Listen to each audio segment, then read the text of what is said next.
The paternity test saga or problems that we have seen for some months now on internet, where some women are being accused that they are guilty of infidelity when it comes to relationship or when it comes to marriage. Some rumors even have it that it's not totally the women's fault, that in some general hospitals in some countries that children are being exchanged. So if you're going to give birth as a mother and you don't have a family member who can keep an eye on your child, chances might even be there that unconsciously your baby might be switched without the medical officer or medical worker not knowing it. So now, this is not just a Nigeria issue, this is an African issue, because we have seen in the past that even in Ghana it happened, in some other African countries it happened. It's just that it's Nigeria that is more on the news concerning this issue.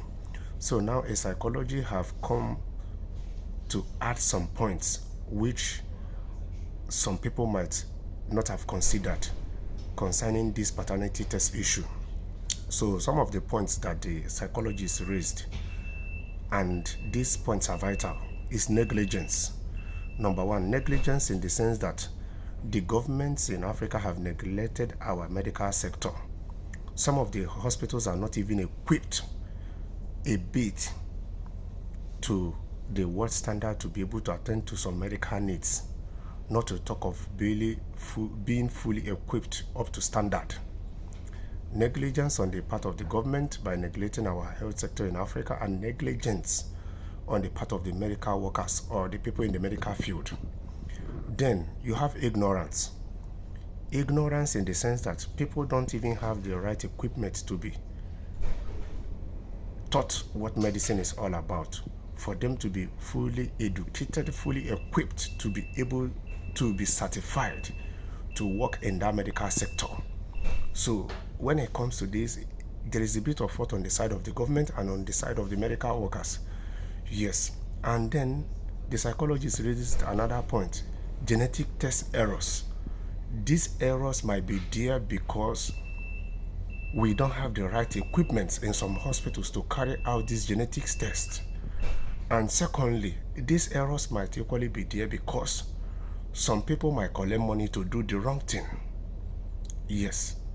So you equally have medical errors whereby people who are conducting this test are not even fully qualified to conduct this test.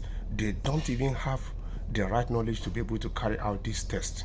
So at the end of the day, if you consider these medical errors, genetic test errors, inaccuracies of being able to analyze this genetic test, you will see that some of these women at the end of the day might not even be guilty of what they are being accused of.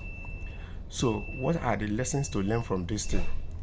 If you are not married, before you start any serious relationship with anybody, save your money, go to a specialist hospital, do genetic test. If it is possible, do it in 2 or 3 different hospitals to be able to ascertain 100% result.